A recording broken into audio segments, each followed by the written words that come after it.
Bukit Tinggi itu semua. Yap. Tapi Buya berpindah dari yang semula untuk semua.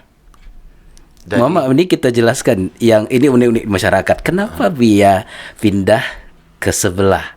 Oh, berdepartai gitu. Jadi Apa? kita harus ajarkan kepada publik bahwa berpolitik itu tidak baperan ya. Tapi Berpolitik itu hanya 5 tahun. Badun sana semua itu apalagi bersaudara. apalagi bersaudara. Jadi tetap berpolitik, berbeda politik, tetap jaga saudara. Yap. Kita lihat sisi lain.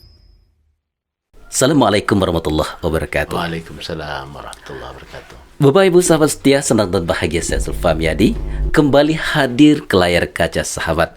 Tentunya momen kali ini adalah momen spesial. Kita mengundang orang spesial untuk kota Bukit Tinggi. Sebelum kita lanjutkan siapa beliau ini, dan mungkin tentu kita sudah tahu bahwa dalam hal podcast spesial ini, edisi spesial, kita mengundang keempat calon dari wali kota Bukit Tinggi. Alhamdulillah urutan pertama Buya Marfendi telah hadir di ruangan podcast kita. Kita sapa dulu. Assalamualaikum warahmatullahi wabarakatuh. Waalaikumsalam warahmatullahi wabarakatuh. Buya Marfendi. Apa kabar Buya? Alhamdulillah semuanya sehat. Semuanya baik-baik saja. sehat dan baik. Dan berbahagia. Itu Karena kita ingin membuat masyarakat Bukit Tinggi bahagia. bahagia Buya. Bukit Tinggi bermartabat, maju kotanya, bahagia warganya. Ini tagline ini. Ini Wah, gas awal nih luar biasa nih. Buya sempat jadi fenomenal kemarin. apanya? Di mana fenomena? Merubah injury time yang merubah keadaan. Itu terencana atau secara tiba-tiba atau gimana nih Buya? Takdir Allah. Karena sebenarnya saya punya link sampai hampir dapat dari Nasdem, tapi dikat, Nas Golkar dikat, PKB juga dikat. Kemudian tinggalkan P3 sama PAN. Sudah nggak bisa lagi kan. PAN pun diserahkan kepada Pak Ramlan. Datang MK. Dikatakan boleh Pak Marfendi dilewat. Iya. Syaratnya 20%, 10%. 10%. Kita sebenarnya itu dua partai ini 13%. Tapi berarti sebelumnya Buya seakan-akan memang nggak ada pintu nih seakan-akan di awal. Secara politis tentu kan orang mungkin melihat ini lawan berat, ini perlu dipotong, ini dipotong gitu. Ternyata Allah katakan tidak, Marfendi maju. Ini MK saya kasih gitu. Waduh, selalu ada jalan ya. Ada jalan. Ya, kita nggak pernah putus asa kan. Kalau seandainya Allah katakan, kalau saya prinsipnya begitu. Ya Allah, kalau seandainya ini baik, mudahkan dan carikan jalan keluarnya. Kalau seandainya tidak baik, ya sudah, tidak perlu nothing to lose gitu. Iya. Kalau seandainya ya sudah kita istirahat.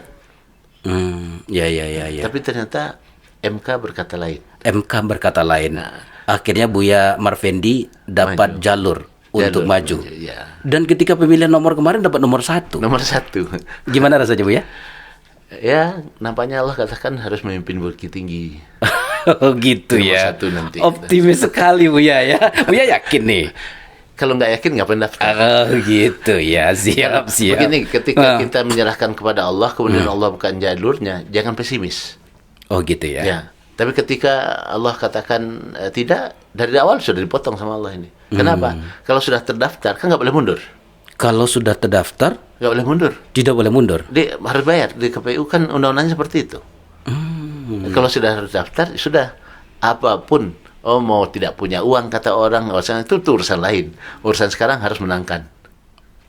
Oh gitu ya. Waduh. Tapi Buya memang beredar isu Buya nggak punya uang. Memang untuk jadi wali kota itu harus punya uang. Oh gitu ya. Iya. Bahasa Allah itu sangat jelas. Tu'til mulka man tasya wa tanzi'ul mulka mimman tasya. Allah memberikan kekuasaan itu siapa yang dia inginkan, dan Allah menurunkan siapa yang dia inginkan. Ya ngapain kita harus susah dengan uang? Serahkan sama Allah semuanya. Oke, kita titik di keinginan.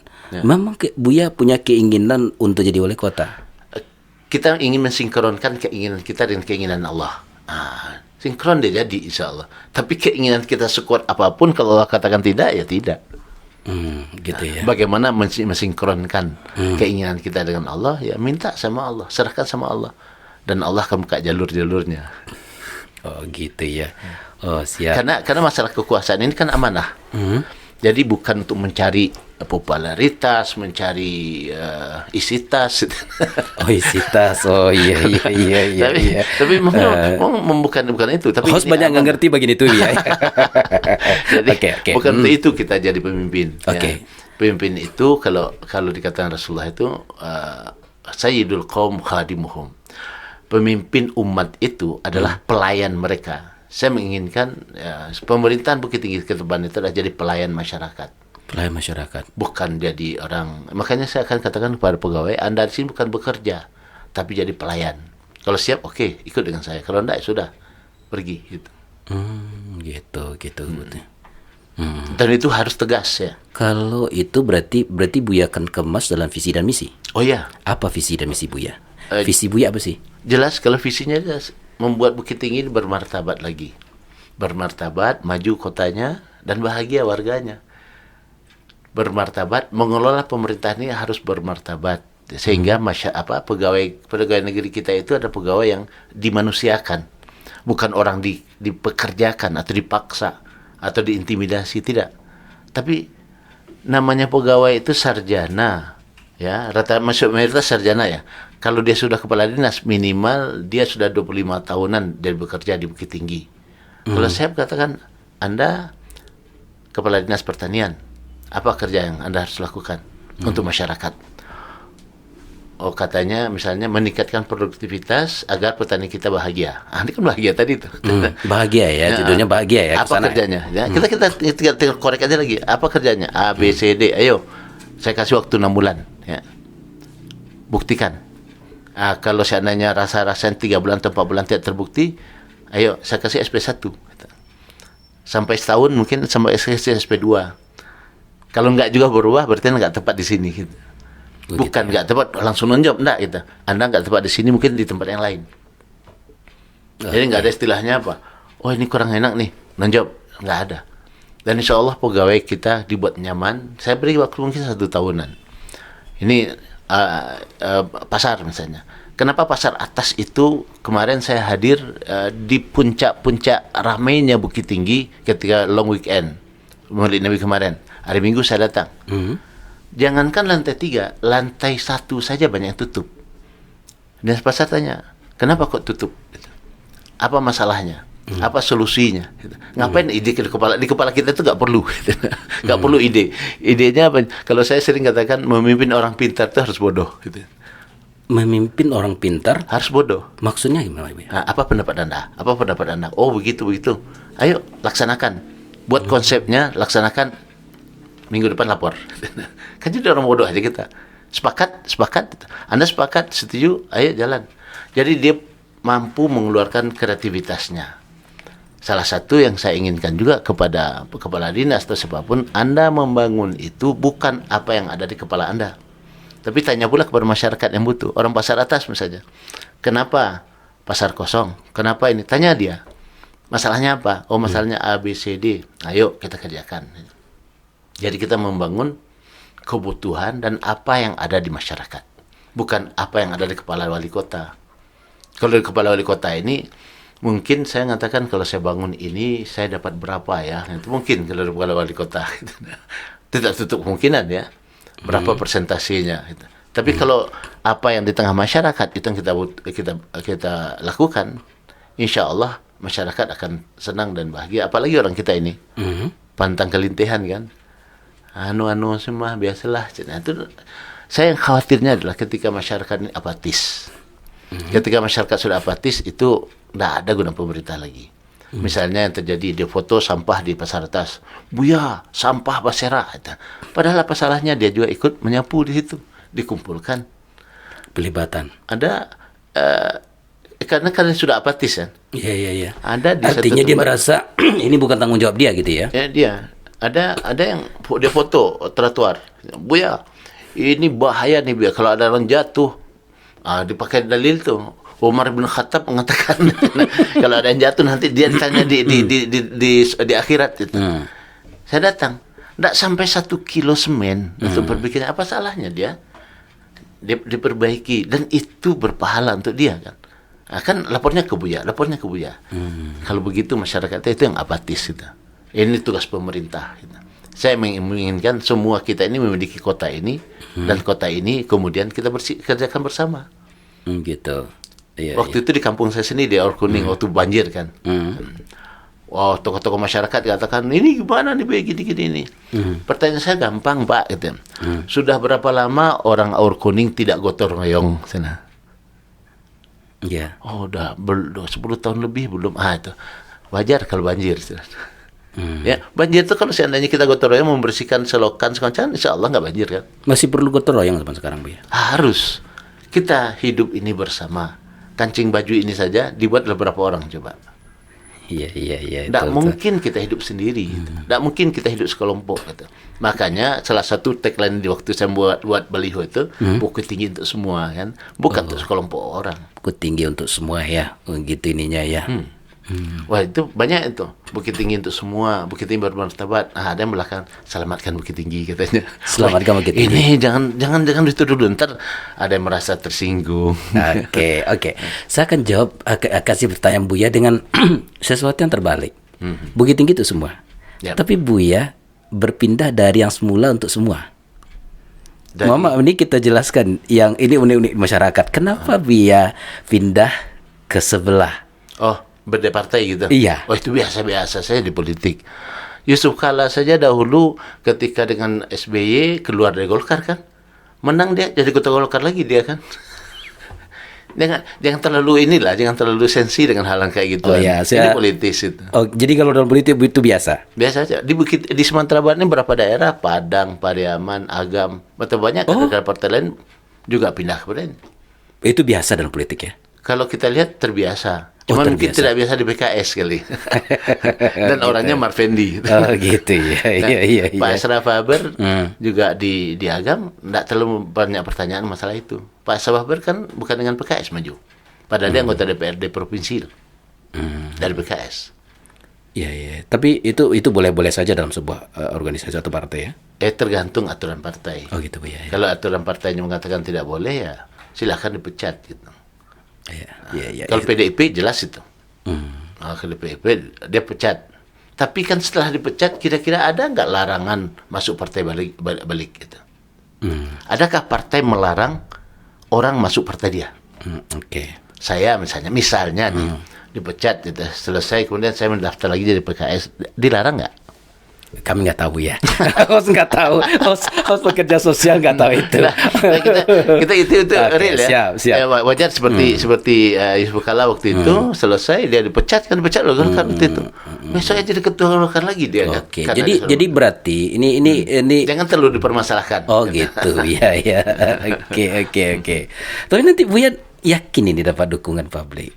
Insya Allah kita katakan karena begini, rindunya masyarakat itu dengan kepemimpinan yang bagaimana. Nah, ini kita sudah rasa itu kepemimpinan yang ada di tengah masyarakat. Dan kita selama ini sudah ada di tengah masyarakat. Nah, saya bukan orang kantoran, ya. Karena sebenarnya bukan karena tidak ada kerja di Bukit Tinggi ya. Karena mungkin kerja saya berpikir, saya dari dulu kan orang DPW, orang Sumatera Barat, berpikir untuk Sumatera Barat. Jadi Buya memang tokoh di partai ini. Jadi di partai ini saya dulu pendiri PKS, kemudian PK dulu malah, dan anggota DPRD dari provinsi dari PK Partai Keadilan. Pernah jadi dewan ya? Di DPRD provinsi dan itu masih PK. Iya. Nah, jadi berpikirnya Sumatera Barat. Saya bekerja di tengah masyarakat di Padang Lawe itu kita bentuk petani milenial dari sawah langsung ke supermarket, minimarket. Nah, dari Para itu langsung minimarket. Jadi kita potong beberapa jalur sehingga anak-anak muda itu punya hasil yang luar biasa. Di Sigiran kita datangkan teman yang punya alpukat beratnya sampai 2 kilo, 1,5 kilo sampai 1 kilo sampai 2 kiloan, satu biji. Dan teman ini siap juga membeli hasilnya. Kemarin panen 1,5 ton, kali 20.000 berapa coba? Iya. Nah di Canduang kita membina petani buah naga. Itu luar biasa besar-besar. Jadi banyak bisa kita kerjakan dan saya tidak membatasi saya ini harus orang Bukit Tinggi dikerjakan, tidak. Ada yang berkaitan dengan masyarakat dimanapun kita selesaikan. Kalau kita bisa bantu, kita bisa bantu gitu. Di Maninjau itu kemarin kita cari teman yang bisa mencari bagaimana cara mengolah residu kimia yang ada di bawah danau itu. Nah, dia sedang bekerja sekarang. Oke, kalau itu di di luar mungkin Bukit Tinggi. Kalau Bukit Tinggi sendiri apa yang nanti akan kita maaf host harus bilang berandai-andai ya. Iya. Andai-andai karena ini Enggak, kita harus menang gitu. Kalau host untuk semua nih, ada Untuk 4 semua. lagi. Host untuk 4 semua nih. Nama Natal kampanye kan. Boleh, tapi kalau host Ya. berarti untuk semua nanti. Ini kan ada Bapak kita 4 lagi, 3 lagi ya. Oke. Apa yang jadi tawaran Buya? Kalau Buya jadi wali kota apa sih Buya? Jadi yang pertama kita secara sosial, strata sosial. Ada yang sangat penting yang hari ini hilang. Nenek mama kita sudah tidak diletakkan yang di Ambagadang, di Jon Tinggi. Itu cuma di penitahan saja. Menitahnya nenek mama Ambo yang di Ambagadang, di Jon Tinggi. Tapi di mana dia sekarang? Saya menginginkan nenek mama itu pada posisinya, ulamanya pada posisinya sebagai tempat kita bertanya. Kapai sampai batanyo, kapulang sampai babarito. 2 ini, nenek mama, alim ulama. Ya, jadi kita akan buatkan mungkin belakangnya. Ditambah lagi apa? Di mana mereka akan berbuat? Masjid Jami' Bukit Tinggi ini seharusnya sudah seperti Masjid Paripurna di Pekanbaru itu. Kalau di Paripurna Pekanbaru itu memang dikelola utuh oleh pemerintah. Ini semi lah, karena mau tidak mau harus kerjasama masyarakat juga ya. Jadi masjid yang 8 itu Jami' itu disubsidi oleh pemerintah, keuangannya segala macam. Dan ini adalah, ini yang pentingnya. Regulasinya apa? Sangat penting, Undang-Undang 17 2023 tentang kekhasan Sumatera Barat, adat bahasa isyarat, syarat bahasa kitabullah, kita turunkan ke perda. Jadi nenek mama itu bisa kita kasih keuangan. Masjid itu kita keluarkan keuangan. Dan itu harus ada. Karena untuk apa Undang-Undang nomor 7 yang punya kekhasan itu? Harus diperdakan. Nah, sehingga nenek mama itu tagak kepalanya dibuka kemanakannya. Jadi kemanakan ku ya seperintah nenek mama, jangan dibalik-balik. Ya. Amun hanya dia siad lah. Host tidak masuk ke bidang itu. Host tidak masuk ke bidang itu. Dan saya cobakan di kampung ya. Di kampung itu ada kakak mewakafkan tanah. Kita bangun ruko. Ya, ada kedai 2, di atasnya ruang pertemuan. Nah, setiap Lebaran hari ketiga kita kumpul di situ. Kumpul di situ semua kemenakan, anak dan kemenakan. Kemudian disewakan yang di bawahnya. Tahun kemarin kita sudah memberikan hasil bagi anak dan kemenakan, bukan hanya kemenakan saja. Anak kita kalau anak laki-laki. Anak satu level, kemenakan semuanya. Anak dan kemenakan yang patut itu diberi keuangan. Anak SD 500, SMP 800, SMA 1 juta. Mahasiswa 1,5 juta. Kita sudah kerjakan itu.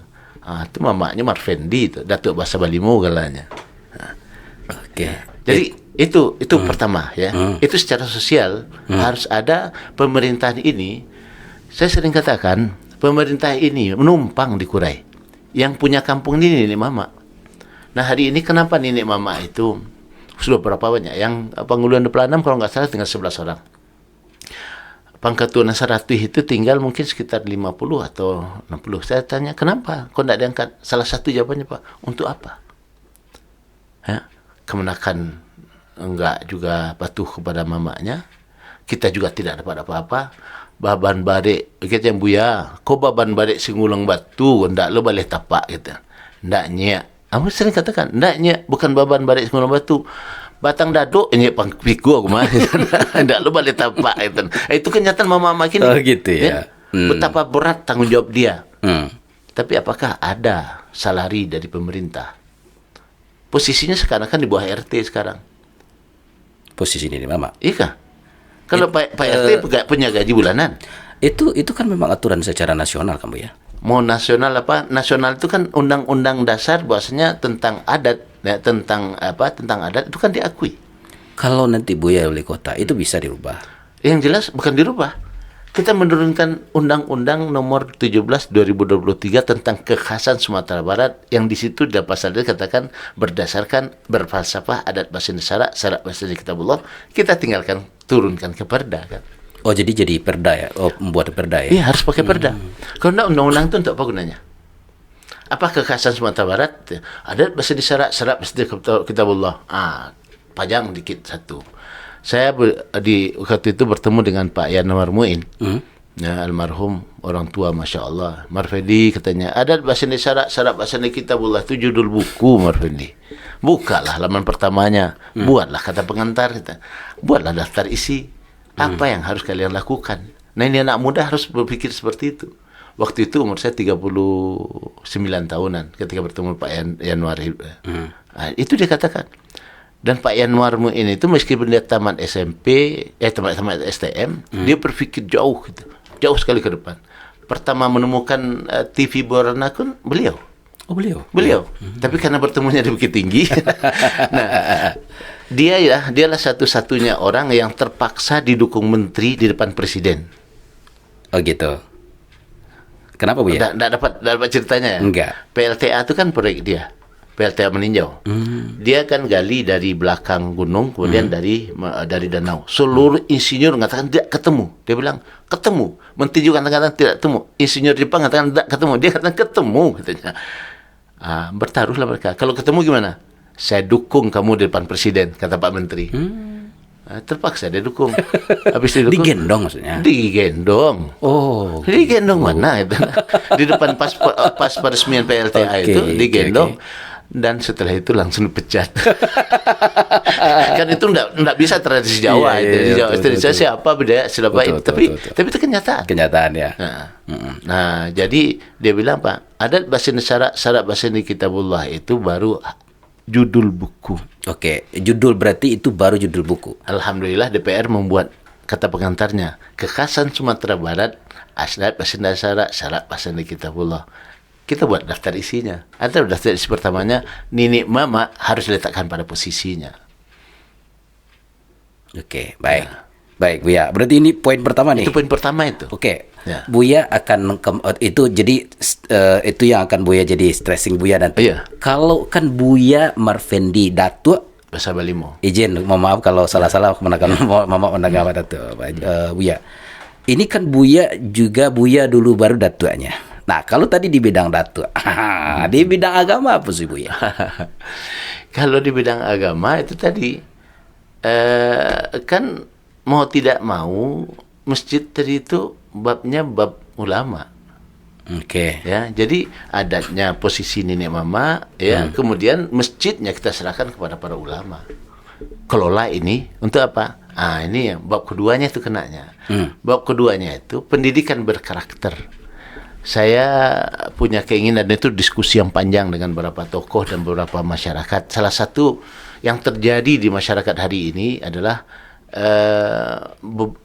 beban keluarga itu terlalu berat. Bukan orang yang beban berat itu materi. Saya tidak bukan masalah materinya. Apa Bu ya? Anak-anak kita ketika membuat PR di rumah, ya. Kalau kita dulu, yang penting hasilnya benar, jalannya gimana silahkan. Kalau sekarang enggak, jalannya harus benar, baru hasilnya. Itu teori ilmu sekarang ya. Iya. Ketika benar kalau benar ilmu ibu-ibunya, PR-nya gini nak, udah betul nak ini aja. Kata apa? Katanya enggak mah. Jalannya ini salah. Salah kata bu guru. Jadi beban ini kita kurangi. Gimana caranya? Caranya anak-anak SD atau SMP itu kan kewajiban kita utama itu di kota, itu kewajiban utama SD SMP. SMA itu provinsi kewajibannya. Nah, jadi jam 7.30 sampai jam 12 anak-anak belajar. Jam 12 sampai jam 1 itu salat, makan. Mana tahu Prabowo makan siang gratis kurang lu kerja mak-mak cik kan. dan dia sebagai presiden nggak ada istilahnya Omar Fendi bukan dari kami, nggak ada urusan dia presiden Indonesia. Kalau dia presiden Indonesia, tapi kalau presiden Gerindra itu urusan dia gitu. Nah, kemudian jam 1 sampai jam 2 buat PR dibimbing oleh guru. Nah, yang agak masalah mungkin kita akan kaji dengan nenek mama dan ahli ulama adalah jam 2 sampai asar. Saya menginginkan MDA itu pindah ke sekolah. Guru MDA mengajar di sekolah. Apa hebatnya? Seluruh anak kita belajar ngaji. Guru MDA mengajar di sekolah. Ya. dari jam 3 sampai jam 2 sampai jam 3. Oh, itu nanti prinsipnya. Itu rencana kita. Itu kita ajukan ke ini, ke nenek mama yang orang kampung ya, karena ada dampak yang lain. Dampak yang pertama, sekarang kan ketika mereka pulang sekolah, apakah semua masuk MDA? Enggak. Sekarang banyak loh anak kita nggak bisa ngaji. Tapi kalau seandainya guru MDA dimasukkan jam 2 sampai jam 3 di sekolah, semua anak kita mengaji. Yang non muslim kita antar ke gereja kalau dia Kristen. Kalau dia Buddha kita antar ke tempat ibadahnya. Cari ulamanya dia. Nah, kita serahkan, tolong didik agama karena itu wajib. Ya, ini penting ya kehidupan anak-anak. Artinya stressing itu beragama, kalau Islam balikkan ke Buya, ya, ke ulama, kalau agama lain balikkan kan ke ulama, tokoh ulamanya. Agama mereka. Jam 2 sampai jam asar, ya. Nah, kalau mereka pulang sekolah dulu, udah dapat. Nah, dampaknya pertama semua anak kita bisa mengaji, bisa tahu agama lah. Kalau seandainya kita mengatakan untuk semua ya, tahu tentang agama. Kemudian kita juga bisa memikirkan, dan itu kita mungkin akan ada tentu peraturan lagi ya, masuk dalam perda tadi. Nah, apa perdanya? Perdanya itu ada pasti syarat usul kitabullah ya. Apa?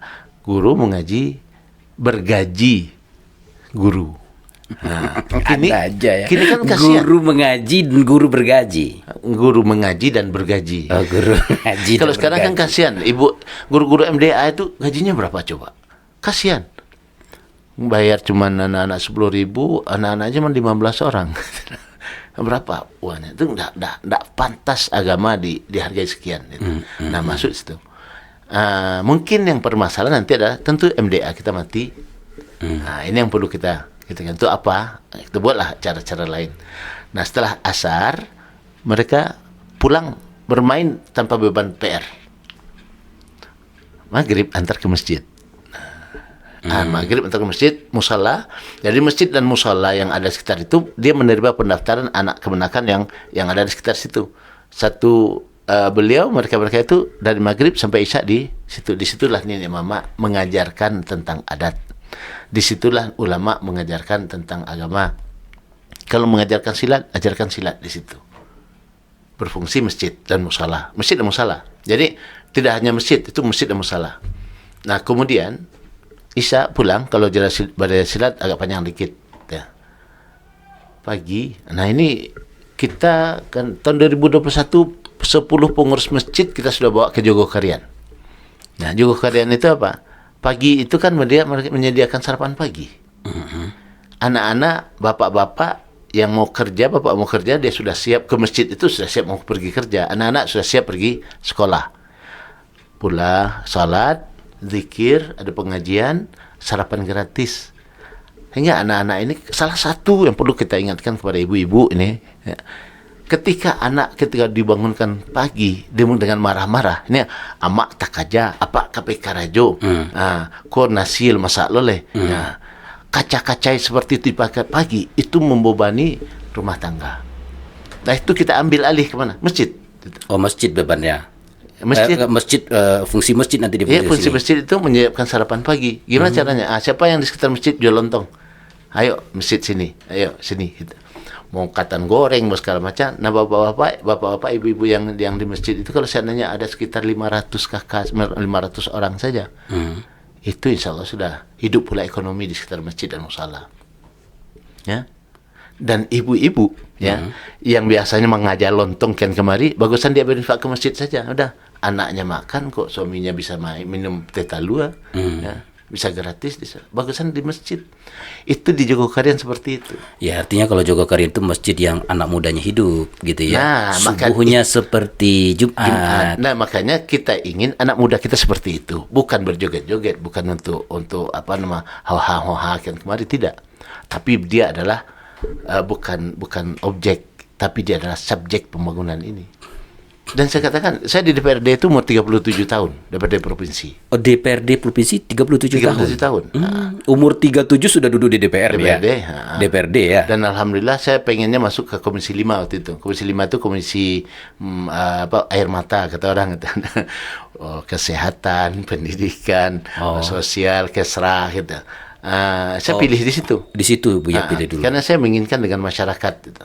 Nah, ingin menghidupkan kembali pendidikan luar biasa di di Sumatera Barat waktu itu. Alhamdulillah teman saya yang paling muda itu umur 67 tahun, itu paling muda. Di komisi itu. Karena orang mikirnya komisi 2 atau komisi 3 gitu. Karena pembangunan segala macam. Kalau saya enggak, langsung ke masyarakatan ya. Masyarakat. Yang menyentuh langsung dengan masyarakat Bu ya. Karena itu sudah dari dulu hidup saya seperti itu gitu. Sisi ketiganya yang sangat penting sekali itu adalah kan masalah ekonomi. Kalau masalah ekonomi selesai, maka selesai banyak halnya. Nah, ekonomi itu di pasar. Pasar itu harus nyaman, harus ramai, ya. Harus nyaman, harus ramai, harus mampu mengayomi siapa yang datang, ya. Dan orang berbelanja. Itu yang sangat penting sekali. Jadi saya membangun bukan hanya pasar sebenarnya, semuanya gitu. Saya akan datang ke pasar, bapak-bapak, ibu-ibu mau apa? Karena sering pembangunan itu sesuai dengan apa di kepala wali kota. Apa yang terjadi? Kita sudah punya BTC kok. Sudah berapa tahun itu? Saya sebenarnya inginnya BTC itu dulu tanya ke masyarakat, pengennya gimana gitu. Pasar bawah itu sekarang kan jangankan hari hujan, hari kering panas saja becek gitu. Nah, ibu bapak pengennya apa? Mau diapakan di pasar ini? Coba bayangkan ya. Yang di dalam itu bayar retribusi. Yang di luar tepi jalan itu tidak bayar retribusi. Tapi yang laris barangnya mana? Yang di luar. Yang tepi jalan. Ini permasalahan yang lain itu. Saya takut di pasar atas itu, ya. Pasar atas itu kenapa banyak yang tutup? Sudah jadi kaki lima semua orang. Harusnya kan kaki lima itu naik menjadi orang punya toko. Sekarang yang terjadi apa? Orang punya toko turun jadi kaki lima. Iya. Katanya kan itu tidak jual masalah. beli katanya ya. Katanya tidak jual beli. Kemudian langsung jadi kaki lima. Itu peningkatan atau penurunan? Penurunan sih Bu ya. yang harus kita lakukan itu bagaimana membuat mereka berjualan di atas dan itu ramai di atas. Itu harus kita lakukan. Tapi orang kita ini kayak begini Bu ya. Kalau sudah di tempatnya mewah, harganya kan seakan-akan mahal sekali. Ya kalau itu kan aset pemerintah. Aset pemerintah itu pengayoman kepada masyarakat, bukan memeras masyarakat. Harus dipahami itu. Semua aset pemerintah ini adalah untuk masyarakat. Jangan dibalik. Semua aset pemerintah untuk memeras masyarakat itu satu kesalahan fatal. Gitu. Jadi pemerintah ini ketika akan membuat peraturan perundang-undangan, apakah Perda ataukah Perwako, harus melihat fakta di lapangan. Nah, fakta lapangan ini yang kemudian kita atur sehingga real gitu. Real. Jangan sampai kemudian setelah peraturan ada, ini nggak bisa dilakukan, ini nggak bisa dilakukan. Untuk apa lagi? Nah, jadi kalau pasar atas, pasar bawah, pasar Aur Kuning itu dikelola dengan baik, insya Allah luar biasa. Saya kemarin di pasar Aur perlu kita dudukkan dengan orang-orang yang benar-benar mengayomi masyarakat.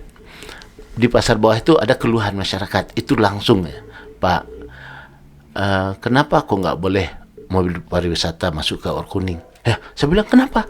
Coba tanya lah, kebetulan sebuah orang-orang terminal, enggak boleh, enggak ada larangan kok Pak katanya.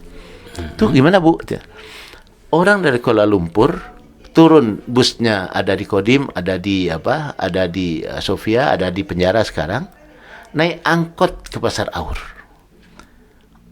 Kuala Lumpur itu memang orang biasa dengan angkot. Apa yang terjadi? Tidak ada orang ke Aur Kuning. Padahal semua jualan-jualan itu saya lihat jualannya yang konsumennya memang dari Malaysia. Nah, apa masalahnya? Saya juga waktu itu ditelepon, "Buya, kenapa kok nggak boleh lagi parkir di Sofia?" Saya tanya memang ada larangan bus naik ke atas? Nggak ada, pernah Pak? Gitu. Ya.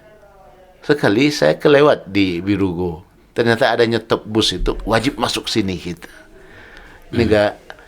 Bukit Tinggi ini siapa sih wali kotanya gitu. Bukit Tinggi ini siapa sih yang jadi manajernya? Harusnya kan kita tahu persis. Tidak boleh melakukan sesuatu yang tidak diatur oleh pemerintah. Iya. Itu tidak ada aturan pemerintah kan Bu ya? Nggak ada. Kita boleh bus boleh parkir di Sofia, di penjara, ya bisa ke Aur Kuning. Tapi tiba-tiba dialihkan tidak boleh. Nah, ini persaingan bisnis mungkin, nggak tahu lah kita. Nah, siapa yang lebih kuat kalau persaingan bisnis?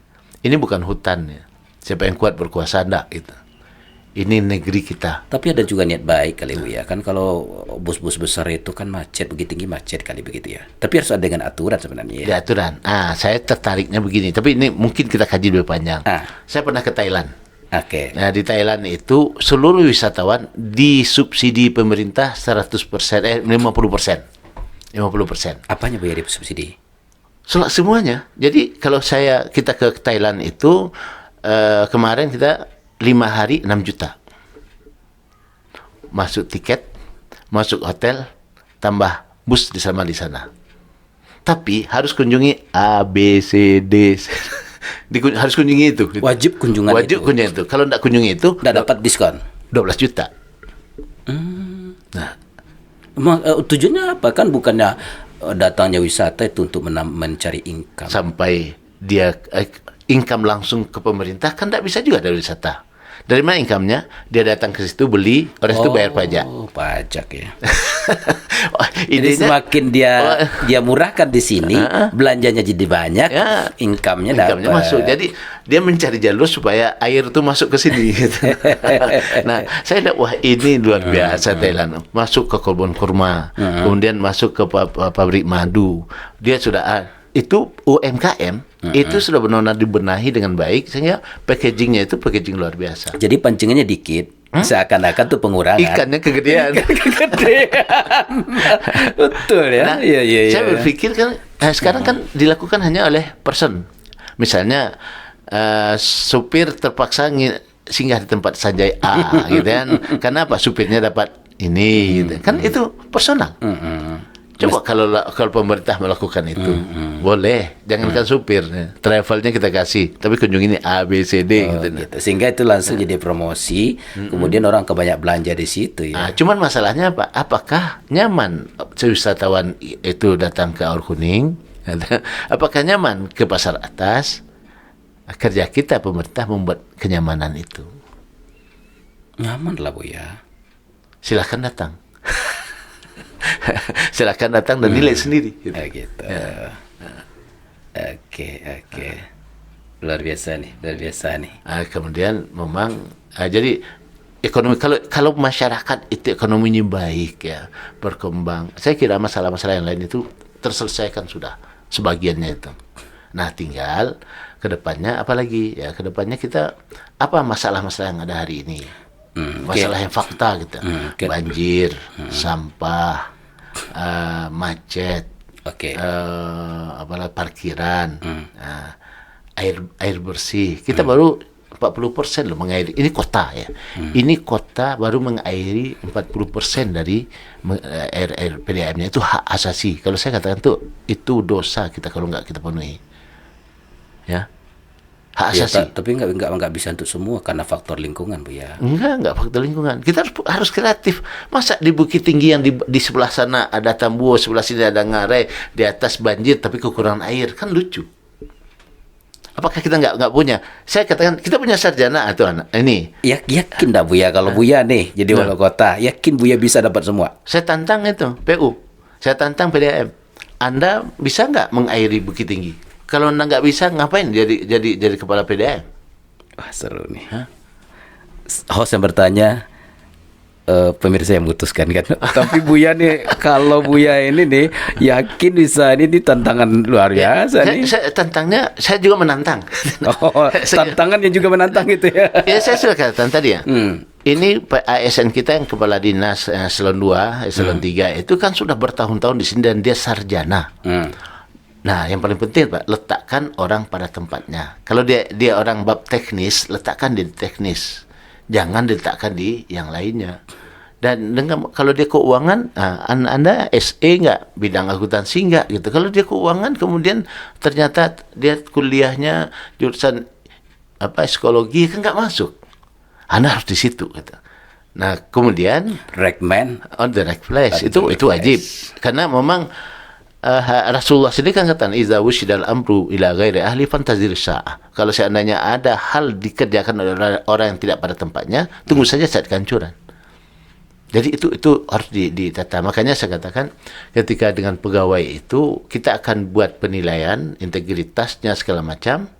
Nah, nanti kita lihat nilai. Kalau seandainya nilainya sekarang misalnya yang menjabat ini kan kita kalau jadi wali kota nanti yang menjabat ini belum boleh diganti-ganti. Tapi kita akan tes, akan uji psikologis ya.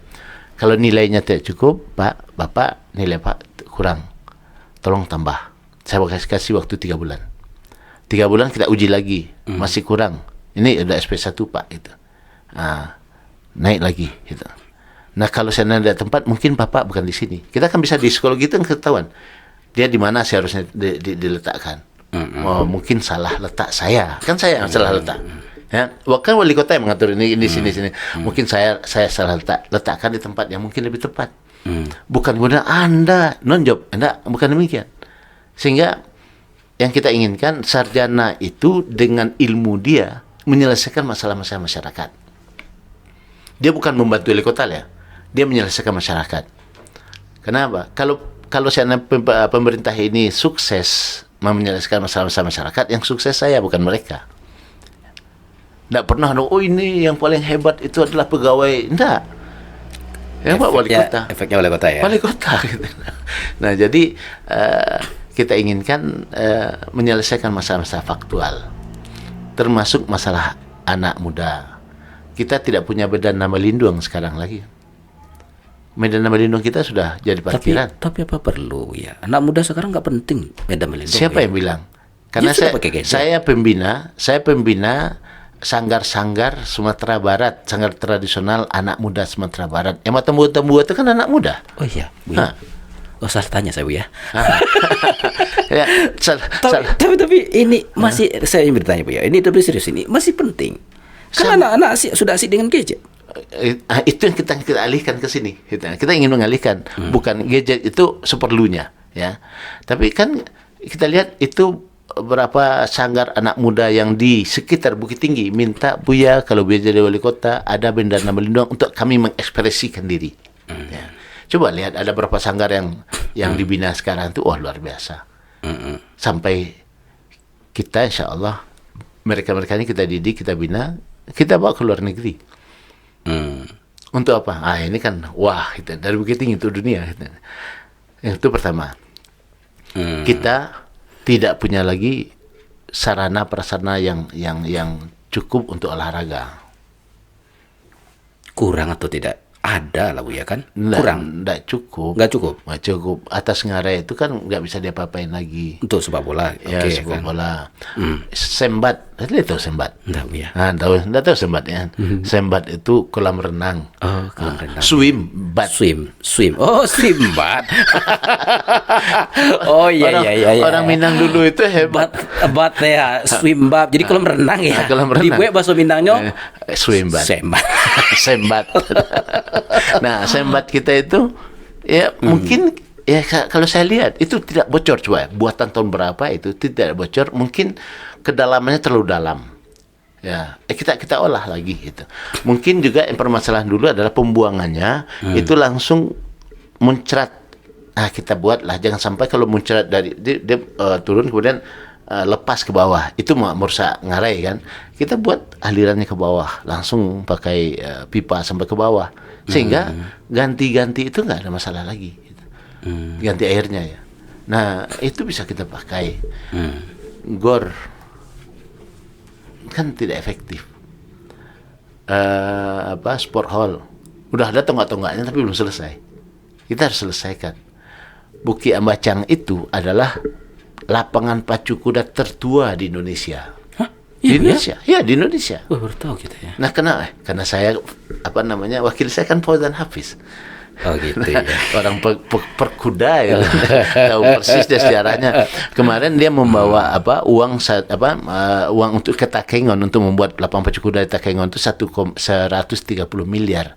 Dia ndak wali kota, ndak siapa-siapa bisa dia menarik kok.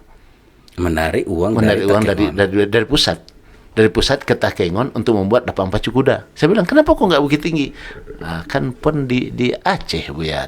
Dan dia ketua pelaksana PON untuk berkuda di Takengon Aceh. Orang nasional kawan saya tuh. Cuman dia ikhlas banget, diam-diam aja dia. Iya. Orang hebat dia itu. Iya. Nah, saya ingin Pak Wawa ya. Meskipun setengah kepacu Belum kuda Pak itu Wawa, Pak Cawawa. ya, 2030 2024 2030 Buya pintar cari startnya. Oke. Nah, jadi meskipun itu milik agam sebagian, tapi itu kan milik nenek mama. Pacu kuda itu separuh agam ya, Bu ya? Separuh agam, separuh Bukit Tinggi. Dan itu dikuasai oleh nenek mama, 6 di agam, 5 di Bukit Tinggi. Kita bicara sama 11 nenek mama ini, ya kita olah lah nanti. Dan jangan sampai hilang sejarah bahwasanya Bukit Ambacang itu yang tertua di Indonesia itu jangan hilang. Dan saya ingin buka dari pusat itu untuk itu kan presiden saya pekuda juga. Pak Prabowo itu kan perkuda juga. Saya katakan Pak, pacuan kuda Pak gitu. Nah. Kan saya juga punya link ke Prabowo, bukannya orang saja kan. Iya. Buya kan di sebelah. Mau di sebelah mau di apa? Bang Bapak ini presiden siapa sih? Gitu. Oh gitu ya. Nah, presiden Partai Umat dan P3 juga kan. Oh, gitu. iya. Presiden Indonesia. Nah, gitu, Indonesia untuk semua. Indonesia untuk semua. Oh, gitu pula tagline. Nah, jadi anak mudanya kita kelola, anak muda kita arahkan, dan satu lagi yang sangat penting adalah betapa banyak anak muda kita tamat sekolah, kemudian tidak bisa bekerja karena ternyata sekolah itu tidak mendidik skill bekerja. Nah, maka kita akan berupaya membuat balai latihan kerja untuk anak-anak muda. Dan kita sudah buka link-link ke luar negeri untuk bisa kerja di luar negeri. Tapi anak sekarang kan nggak mau kerja ini lagi, Bu ya. Nggak mau mereka. Mereka gadget, Bu ya. Ya, kita buat mereka itu mau gitu. Gimana caranya? Nah, ini pentingnya podcast ini kan, anak muda gitu. Oh, gitu. Anda mau kerja ke Thailand, Anda mau kerja ke Kashmir. Di Kashmir juga sekarang ada. Jadi dibuat dia mereka butuh visi. Ya, visi untuk visi saya bahkan bukan hanya untuk bekerja. Visi saya itu yang Allah katakan apa? Wa'adallahu alladhina amanu minkum wa 'amilus shalihat la yastakhlifannahum. Allah telah janjikan untuk orang beriman dan beramal saleh memimpin dunia. Apakah harus dari Arab? Apakah dari tidak? Bukan, bisa jadi Bukit Tinggi. Waduh. Ya? Memimpin. Kalau wakil wali kotanya terlalu kecil. Wali kota juga terlalu kecil lah. Presiden juga enggak. Ini dunia. Itu janji Allah ya. Iya. Bahasa Allah itu wa'ada pakai past tense. Ya. Telah Allah janjikan. Surat apa tuh ya? Surat 24 ayat 55. 25 ya. Itu telah Allah janjikan. Artinya kepada kita ini Allah sudah katakan kamu jadi pemimpin nanti. Siapa yang harus menyiapkan? Wali kota yang harus menyiapkan. Jadilah. Nah, tadi malam ada anak-anak sanggar seni datang ke rumah yang dapat juara Bujang Batang itu. Dia datang ke rumah, kemudian dia pernah juara apa? Saya bilang, Anda ini akan memimpin nanti. Maka kuasai bahasa dunia, bahasa Arab atau bahasa Inggris, bahasa Cina. Itu paling tidak 3 itu. Gitu. Untuk apa? Siapkan diri itu. Karena mau tidak mau kita yang siapkan. Kepada gurunya saya bilang, mereka tanya, apa trik jadi pemimpin? Paling mudah itu untuk latihannya adalah jadi guru. Guru itu adalah orang yang memahami siapa muridnya dan mengajarinya ilmu dan membawa dia ikut dengannya. Itu guru. Jadi bukan hanya memberikan ilmu, tidak. Tapi dia memahami karakter anaknya. Kalau anaknya begini, cara masuknya begini. Ya. Cara masuk begini dan dia ikut dengan guru. Dan disitulah kemudian di dalam Islam itu adab lebih dahulu ketimbang ilmu. Sehingga si guru pun mengeluarkan semua ilmunya untuk muridnya. Itulah guru. Sederhana ya. Ya sederhana. Ya. Dan bicara tentang pemimpin sederhana itu ya. Itu pemimpin. Sampel kepada guru. Ya, sampai guru. Ya, untuk jadi pemimpin, belajar memimpin itu jadi guru. Bahkan kaidah Islam itu apa? Siapa yang meninggal masih ada ilmu di kepalanya, ilmu itu dijadikan kekangan di api neraka. Artinya seorang guru itu harus menyampaikan ilmunya semuanya. Silahkan setelah itu dia ikhlas meninggal gitu. Kalau begitu nanti Buya Marvendi kalau sudah jadi wali kota nggak bisa ceramah lagi ke masjid.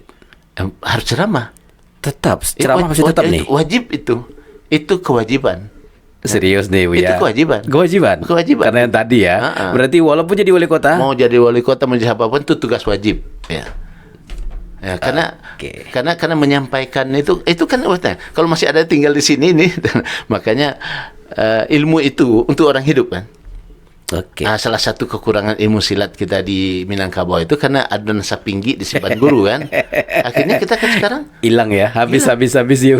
Anda berkembang. Ilmu dasar dulu tuh udah kurang. Akhirnya habis ya. habis. Nah, tapi kalau seandainya semua guru mengatakan saya akan keluarkan semuanya untuk murid saya, sebenarnya dia ikhlas meninggal, wah luar biasa. Kalau Buya Marfendi jadi wali kota akan mengerahkan seluruh kemampuan sekuat tenaga untuk berbuat yang terbaik untuk Bukit Tinggi. Jelas, pasti. Ya. Oke. Agar Bukit Tinggi bermartabat. Aduh. Nah, ada satu hal lagi yang sangat penting juga. Kalau ide-ide tadi kan banyak. Butuh uang, butuh segala macam. Kalau kita hanya mengandalkan APBD itu mustahil.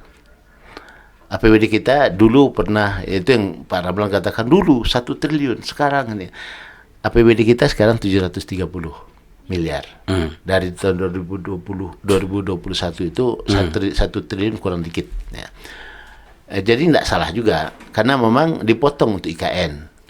Dengan 730, 500-an itu sudah untuk rutin dan pegawai gaji ya. Tinggal 200-an itu nggak cukup.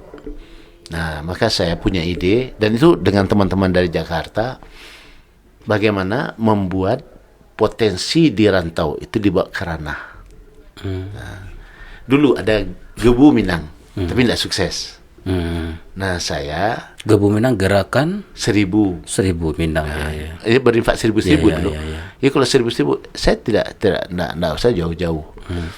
Jadi kata kawan-kawan di Jakarta itu di Jabodetabek saya rumah makan Padang itu 25.000. Kita hitung yang mudah katanya.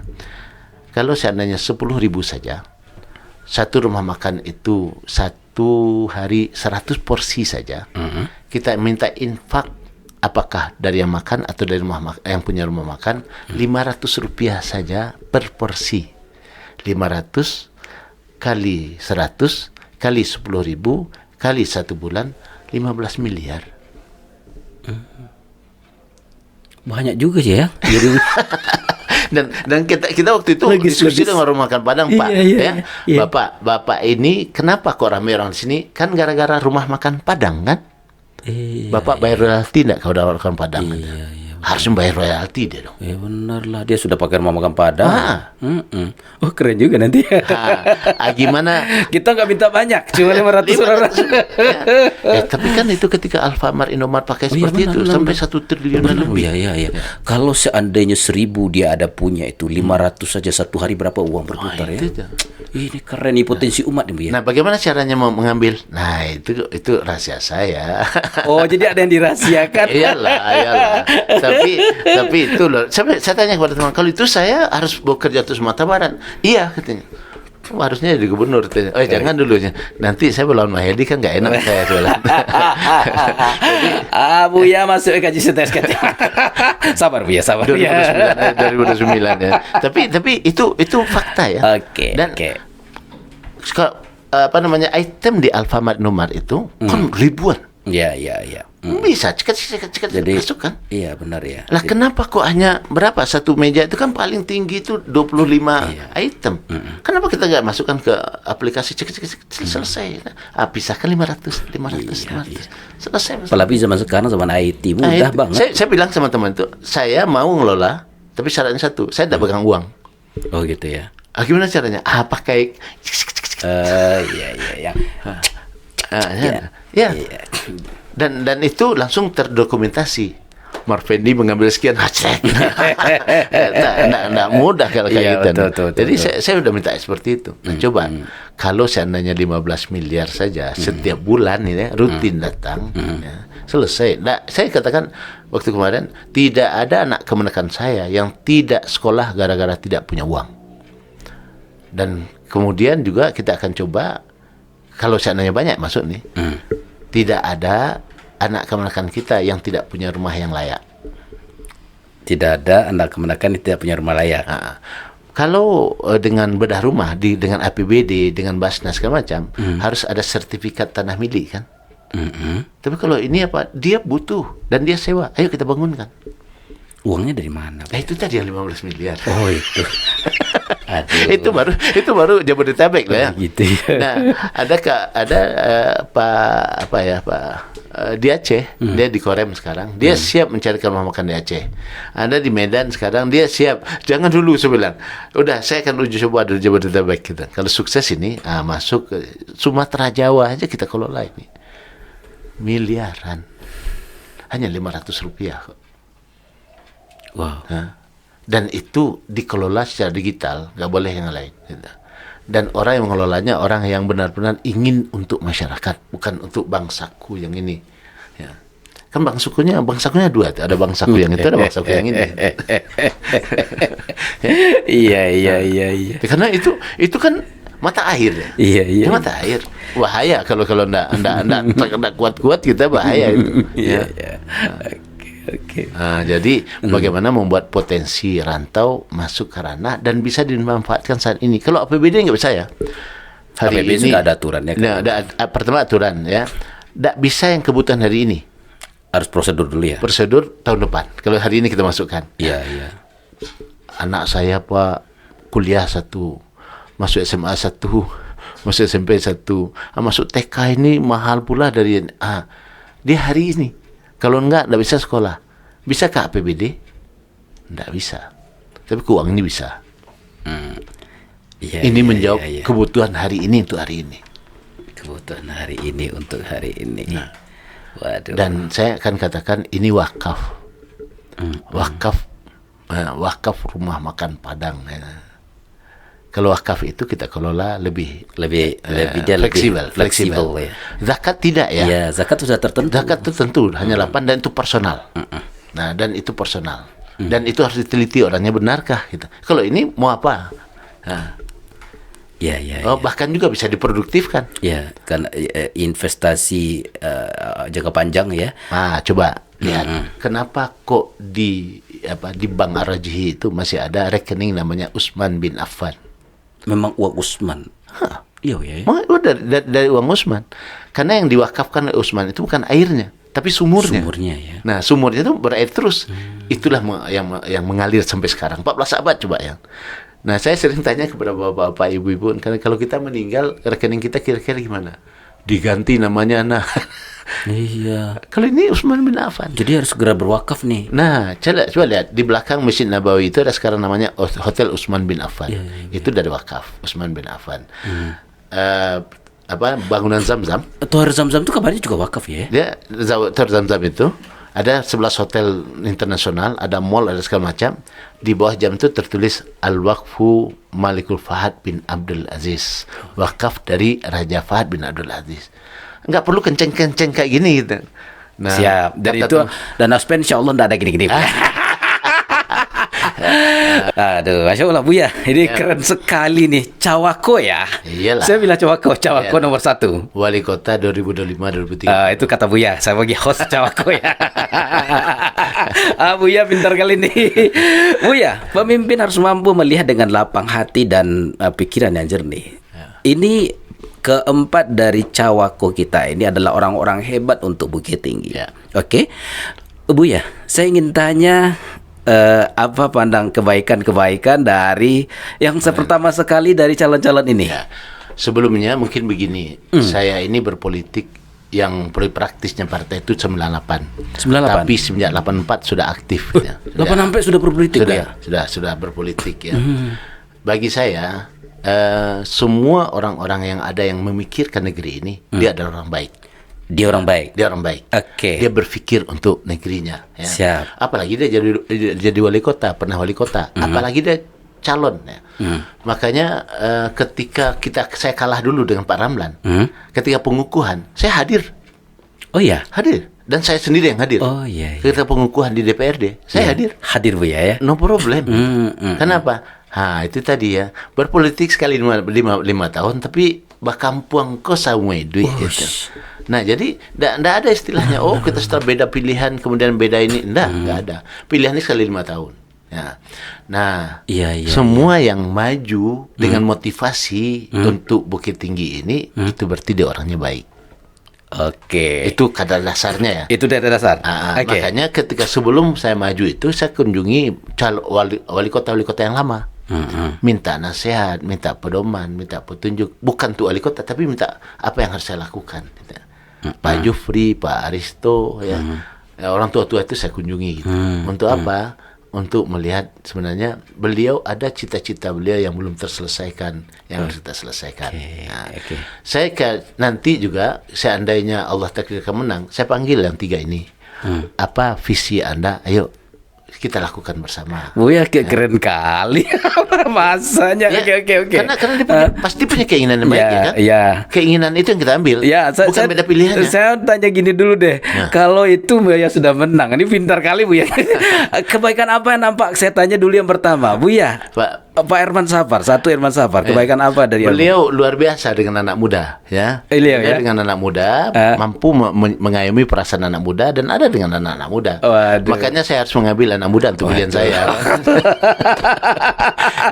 dan beliau karena memang pengusaha ya, pengusaha otomatis bagaimana secepatnya harus begini. Cepat geraknya. Gitu ya. Mungkin saya ketinggalan ya, karena tertinggal nggak bisa ngikut ya, terlalu tua gitu untuk berlari gitu. Ya. Saya yang salah. Oh gitu. Itu dari Pak Haji Herman Safar. Kebaikan apa yang nampak pada Pak Ramlan? Pak Ramlan itu orangnya tegas ya. Dan dia kalau ini sudah undang-undang laksanakan gitu. Tapi kadang-kadang ya lupa kalau kita hidup dengan masyarakat gitu. Ini kalau dipadukan Pak Ramlan sama Pak Herman dahsyat ya, selesai begitu tinggi. Oh gitu ya. Kalau Pak Novel Pak Novel saya nggak begitu kenal karena hanya beberapa kali pertemuan. Tapi yang jelas dia pengurus masjid. Ya. Kalau dia di Bogor kalau nggak salah, ya, pengurus masjid besar.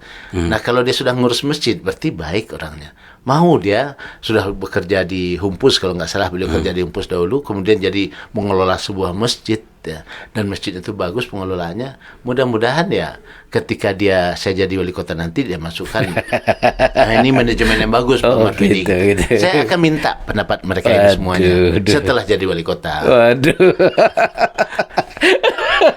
Memang orang ahli komunikasi, bingung kita ininya ya. Baik Buya, luar biasa nih Buya. Tapi terakhir nih, closing statement. Oh, closing statement. Ide tadi bagus ya. Satu caranya pilih Marfendi nomor 1. Insya Allah ide itu kita laksanakan. Oke. Host hanya menyampai di situ. Kan pakai tembak bagus. Iya, bagus. Iya. Host nyampai di situ karena host tuh ini ya. Tapi kalau host ngatain tadi, enggak bagus. Iya. Enggak usah pilih saya. Tapi kalau kata pilih nomor 1. Saya enggak tahu host ini jurkam saya atau gimana, enggak, kita host tetap untuk semua ya. Ya, tapi kan udah mengatakan tadi kan. Aduh, luar biasa nih Buya.